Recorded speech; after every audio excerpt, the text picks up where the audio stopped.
وسلم على رسولنا الكريم أما بعد. فقد قال الله تبارك وتعالى: لن ينال الله لحومها ولا دماؤها ولكن يناله التقوى منكم.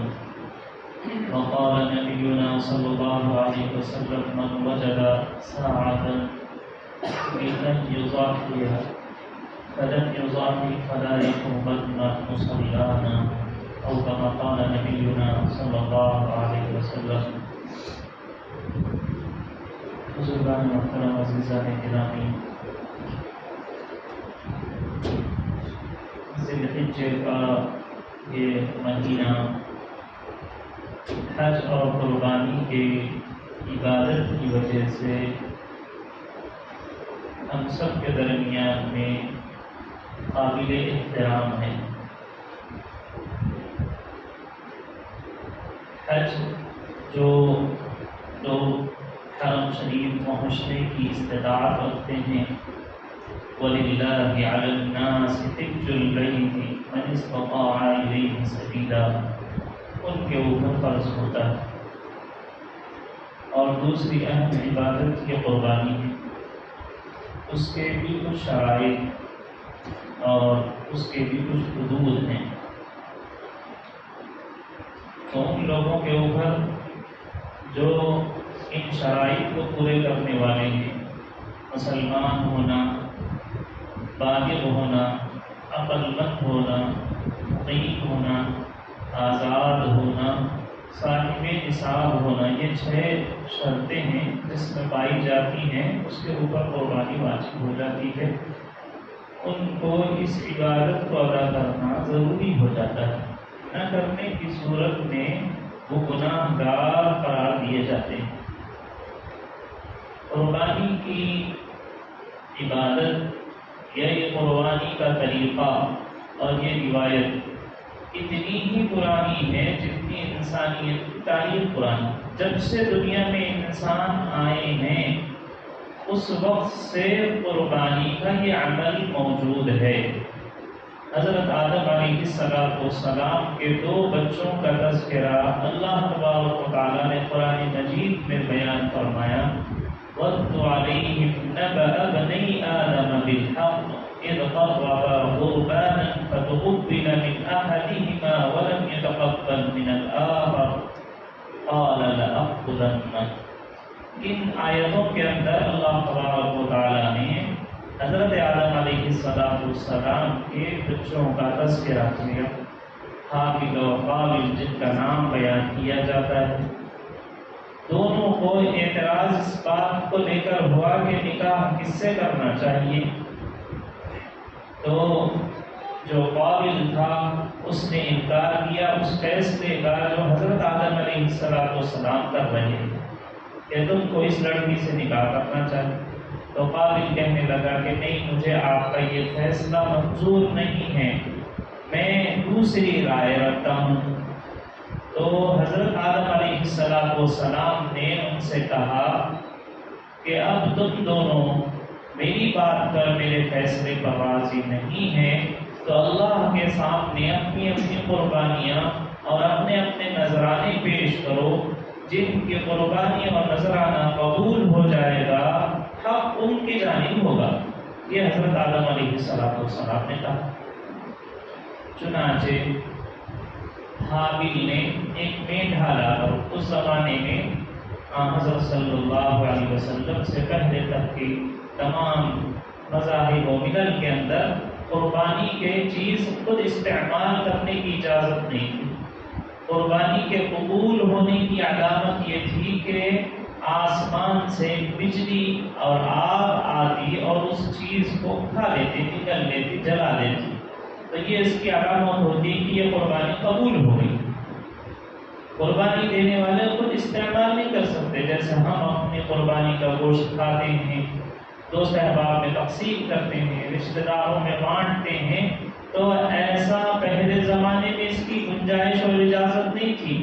بلکہ قربانی کو کہیں رکھ دیا جاتا جنگل میں، آگ آتی اور آسمان سے بجلی آتی اور وہ اس کو جلا کر اس کو اٹھا کر لے کے چلے جاتے. تو حضرت آدم علیہ السلام نے دونوں بچوں سے کہا کہ اپنا اپنا نذرانہ، اپنی اپنی قربانی اللہ کے سامنے پیش کرو. جس کی قربانی پیش ہو جائے گی وہ اللہ کے یہاں مقبول ہوگا، اس کی بات درست ہوگی اور اس کے حق میں فیصلہ کیا جائے گا. چنانچہ حابیل نے ایک مینڈھا لا کر پہاڑ پر رکھا اور قابل اپنی کھیتی باڑی کا جتنا سامان تھا، غلہ، اناج، وہ لا کر اس نے پہاڑ پر رکھ دیا. اللہ کا کرنا ایسا ہوا کہ آگ آئی یا بجلی آئی اور اس مینڈھے کو اٹھا کر اچک کر لے کر چلی گئی. تو گویا کہ حابیل کی بات حق بجانی تھی. فیض اللہ نے حابیل کے قربانی کو قبول کر لیا. گویا کہ وہ درست اور صحیح مسلک پر، صحیح بات پر، حق پر وہی ہے، یہ ثابت ہوا.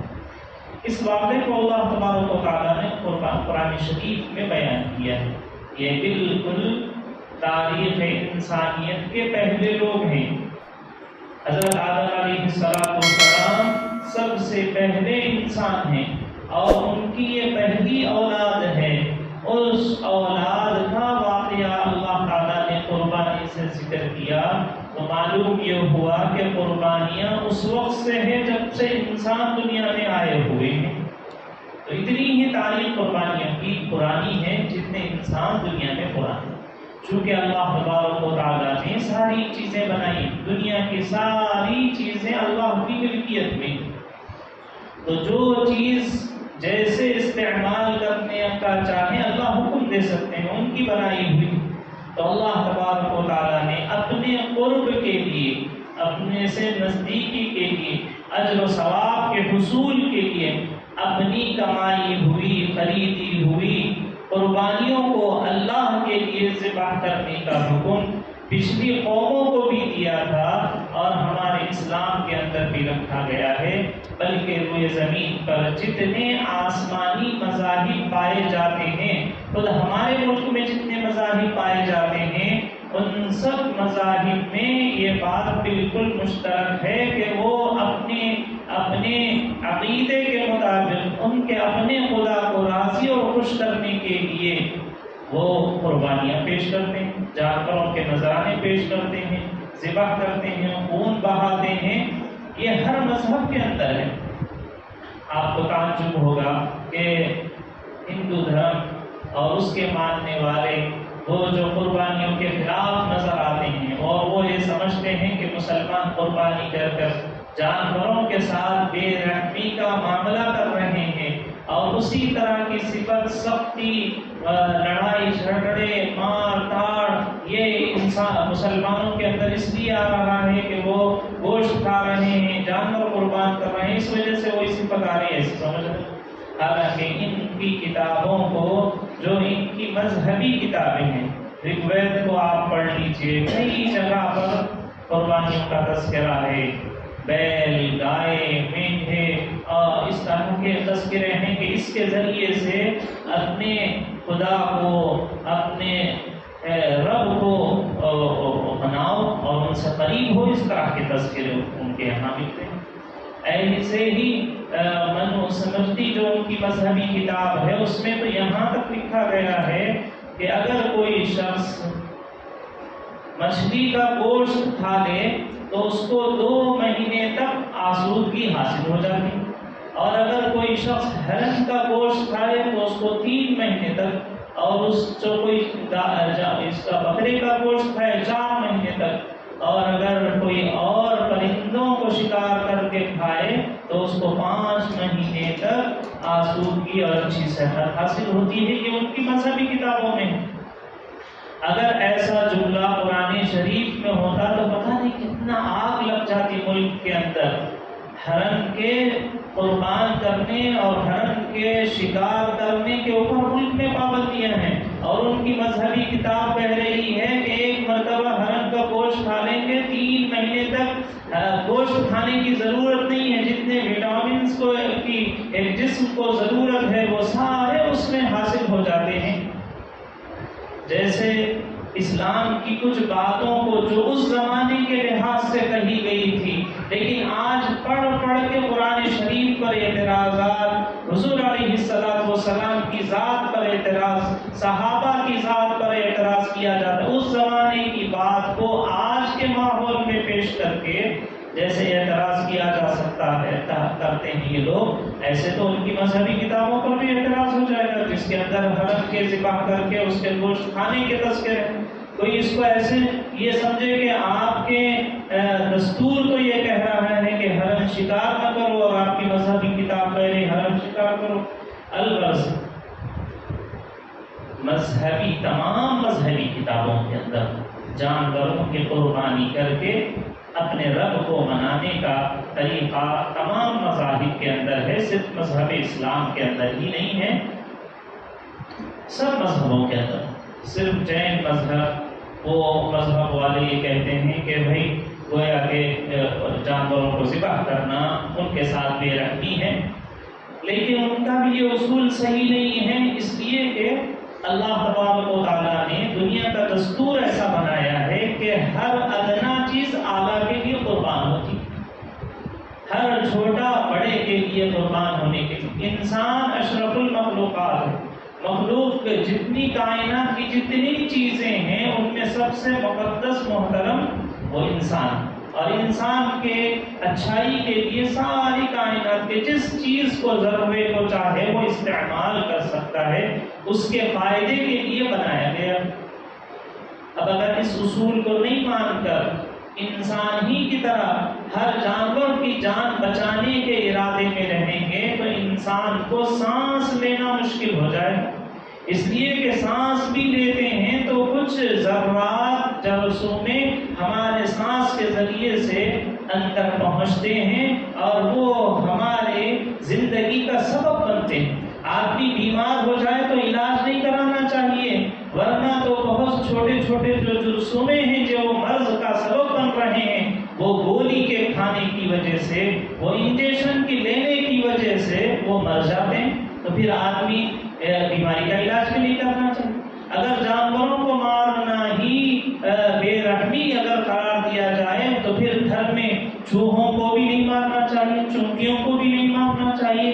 اگر آپ کے اناج اور چاول آپ لا کے رکھے ہیں اور اس میں کیڑے لگ جا رہے ہیں تو ان کو بھی نہیں مارنا چاہیے۔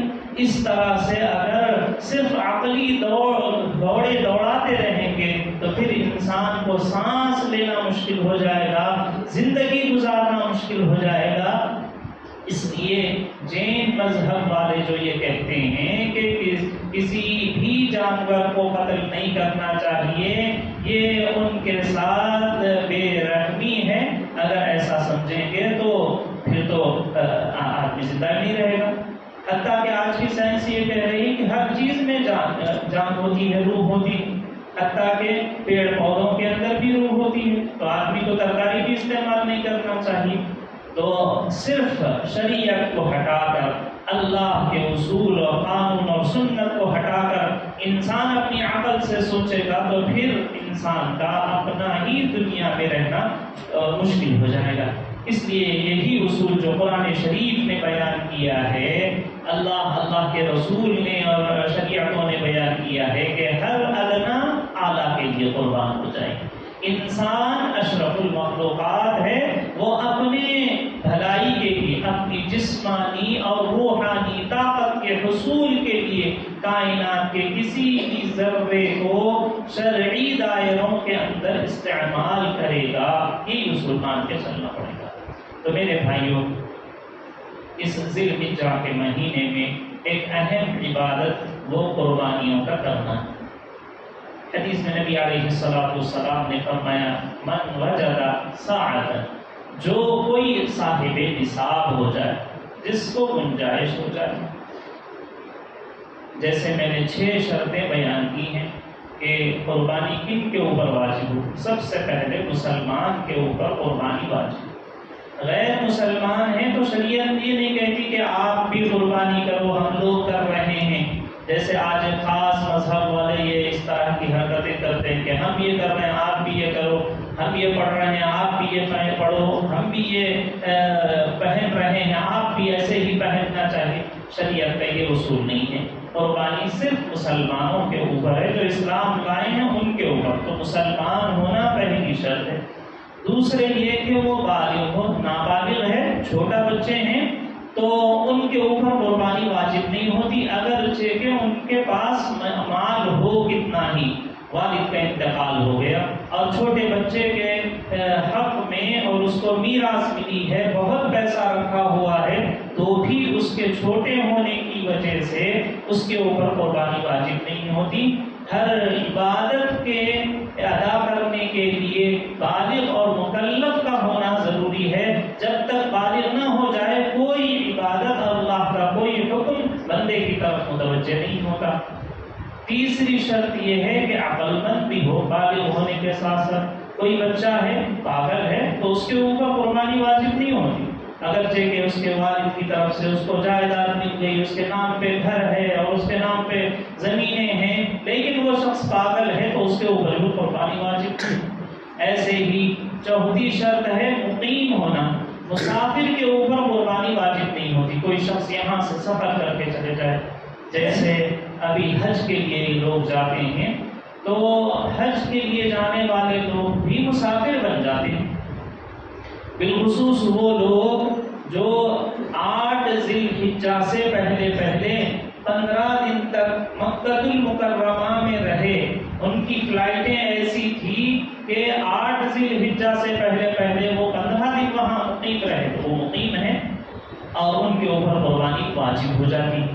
اور اگر 8 ذی الحجہ سے پہلے ان کے 15 دن نہیں ہوتے ہیں، 10 دن 9 11 دن 12 دن ہوتے ہیں، تو وہ مسافر ہیں، اب ان کے اوپر عید کی قربانی واجب نہیں ہوتی، البتہ حج کی قربانی واجب ہوتی ہے، اس لیے کہ وہ حج تمتع کریں گے یا حج قران کریں گے۔ حج تمتع اور حج قران کے اندر قربانی حج کی ہوتی ہے، وہ قربانی ان کے اوپر واجب ہوگی، لیکن مسافر ہونے کی وجہ سے عید کی قربانی ان کو معاف ہے، چاہے تو وہ دے سکتے ہیں، دے تو بہت اچھا ہے، کوئی بھی عمل واجب نہیں ہے لیکن بندہ دے رہا ہے تو یہ بہت اچھی بات ہے، اس کو اجر و ثواب حاصل ہو جاتا ہے، لیکن چھوڑنے کی گنجائش ہوتی ہے۔ تو چوتھی شرط میں نے یہ بتائی کہ قربانی کے فرض و واجب ہونے کے لیے مقیم کا ہونا، اپنے شہر میں رہنا۔ کوئی دوسرے شہر میں گیا ہے، 78 کلومیٹر سے آگے وہ چلا گیا ہے، قربانی کے تینوں دنوں میں کہیں باہر رہا ہے، تو اس کے اوپر بھی قربانی واجب نہیں ہوتی۔ ایسے ہی آزاد ہونا، پہلے غلام ہوا کرتے تھے، تو اب تو یہ چیز ختم ہو گئی، تو اب تو سبھی آزاد ہیں۔ پہلے زمانے میں کچھ غلام ہوتے تو غلاموں کے پاس بھی مال آ جائے تو ان کے اوپر قربانی واجب نہیں ہوتی۔ چھٹویں اور آخری شرط یہ ہے کہ صاحب نصاب ہونا چاہیے۔ صاحب نصاب کا مطلب یہ ہے کہ حضور علیہ السلام کے زمانے میں درہم اور دینار چلتے تھے، تو آپ نے فرمایا جس کے پاس 200 درہم ہیں، 200 چاندی کے سکے ہیں، وہ شریعت کے نظر میں وہ مالدار۔ ایسے ہی جس کے پاس 20 مسقال یا 20 دینار سونے کے سکے 20 ہیں یا چاندی کے سکے 200 ہیں، اس کو بعد میں 7.5 تولے سونا، 52.5 تولے چاندی اس طرح سے کہا گیا۔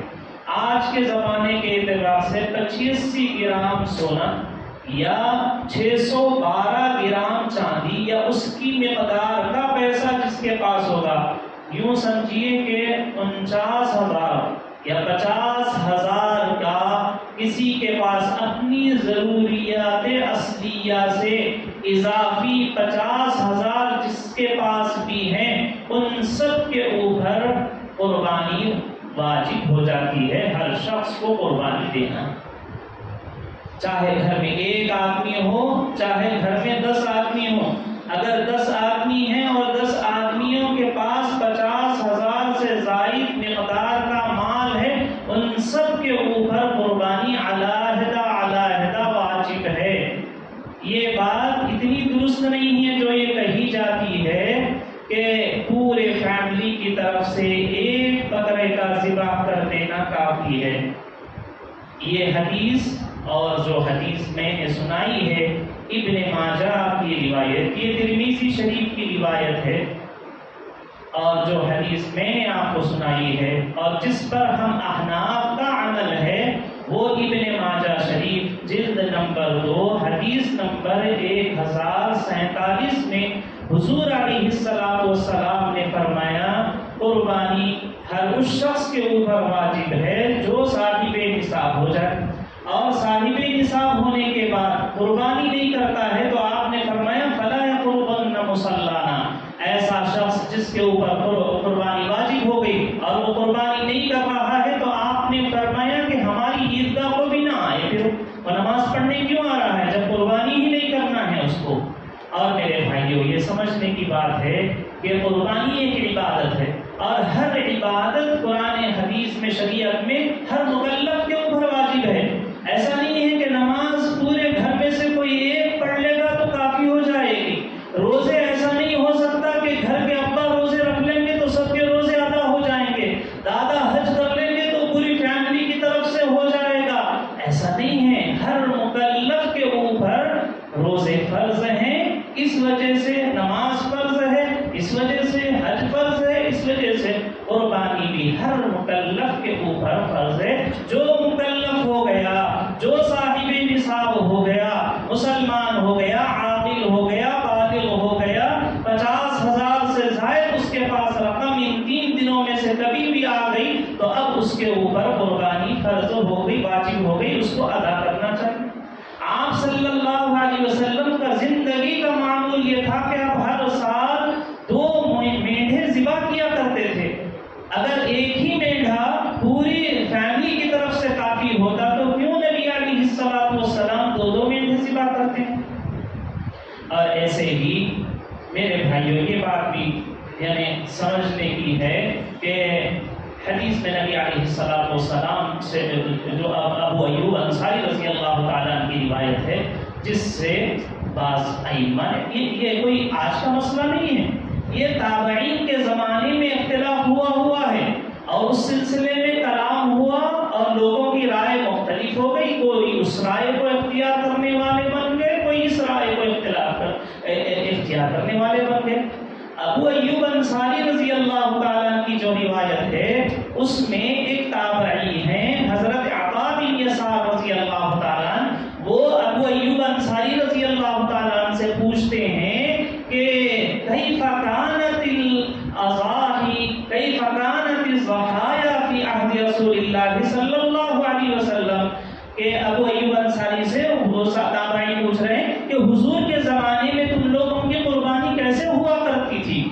ایک مطلب اس کا یہ بھی ہے جس کو امام ابو حنیفہ اور عبداللہ بن مبارک رحمۃ اللہ علیہ نے بیان کیا ہے، وہ یہ کہ تم لوگوں کی اس وقت میں قربانیوں کی استطاعتیں نہیں تھیں، گھر کے اندر غربت ایسی حال تھی کہ فاقوں پہ فاقے گزر رہے تھے، چاند پر چاند آ جا رہے تھے، گھر میں پکانے کی چیز نہیں تھی، پھر یہ قربانی کا جو حکم آیا تھا تو اس غربت کے ساتھ تمہاری قربانی کرنے کا طریقہ کیسا تھا؟ کیف کانت الاضاحی کیف کانت الضحایا فی عہد رسول اللہ صلی اللہ علیہ وسلم، گوشت کھانے کو نہیں ملتا تھا، 3 مہینے 3 چاند گزر جاتے تھے، تو پھر تم لوگ قربانی کیسے کرتے تھے؟ تو انہوں نے کہا کہ اس غربت کے باوجود ہمارا یہ معمول تھا کہ ہم گھر میں سے پوری فیملی کی طرف سے ایک تو بکرا ہم ذبح کر کے پوری فیملی کھاتے تھے بھی، دوسروں کو کھلاتے تھے بھی۔ یہ حدیث انہوں نے حضرت ابو ایوب انصاری رضی اللہ تعالیٰ نے اس زمانے، یہ ابو ایوب انصاری رضی اللہ تعالیٰ عنہ کا قول ہے